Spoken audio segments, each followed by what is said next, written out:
set them down, took her time wetting the cloth, dipping it into the bucket and squeezing it several times until there was nothing left to do but begin. She moved the sheet and looked at the hands once so small. "Give me your hand, Ya Hamoud." Cleaning now between the fingers of hands bigger than hers, moving from the smallest to the thumb. "This is Uncle Hatem, and this is the ring wearer. This is Mr. Tall and Useless. This is the Libnedlicker. This is the knit killer." She wet the washcloth again and touched it to the forehead and slowly worked it over the eyes, the moisture clinging to thick lashes, and down the nose, her hand hesitating above the faded scar that began at the bridge and zigzagged down to the right and disappeared. He was 3 when he had fallen, and she was 9, and she had been chasing him up and down the hallway when he slipped on the black and white tiles, and his giggles turned to wails. She had picked him up and held him as blood gushed from the wound between his eyes. He had clung on to her so tightly, had pulled on the skin of her neck as he cried, would not release her even when their father came running into the room. Her eyes moved to the top of the head, the gauze that covered, concealed. "We'll clean it," the hospital nurse had said. She had wanted to say no. Dizzied by the thought of more hands she did not know, touching and prodding and taking. Now, her eyes fixed on the cloth until she willed them to shift. To follow instead the washcloth, she ran over each arm, right and then left, flattening the small hairs against the skin. Within seconds they began to dry, and she watched them shrink back into curls.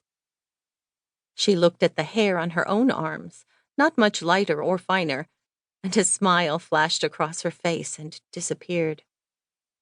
Neither one wanting to wait for the other, they used to stand side by side at the sink to make wudu before prayer, taking turns running arms beneath the faucet, carrying with cupped hands water to wet their hair and clean their mouths and noses, their necks and ears.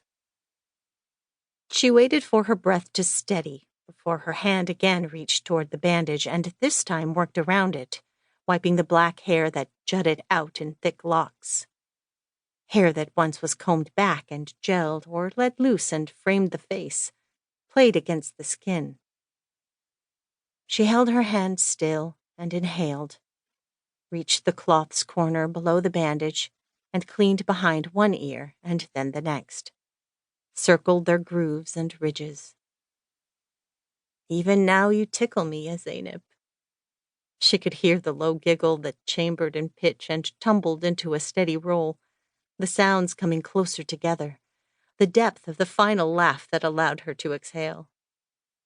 When she moved on to the feet, she put the cloth down and with her wet hands washed one foot at a time, reached between the toes and massaged each sole. "The men should do this," they had insisted while waiting for the van to arrive. And who are they to me, these men, or to him?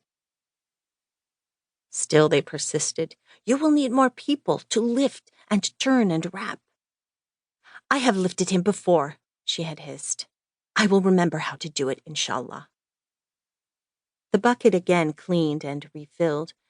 She dropped from her palm the ground lote leaves they had given her. She watched the green powder float on the water surface. "Will you be dust now, Ya Hamoud?" She stood beside the table and looked at his face. When they were children, he would sometimes lie still while they took turns playing surgeon and patient, and whoever moved first when poked with plastic knives or tickled with cotton swabs would lose. "Let's wash you." Upper right side, then upper left, she knew, then bottom right and left, head to toe.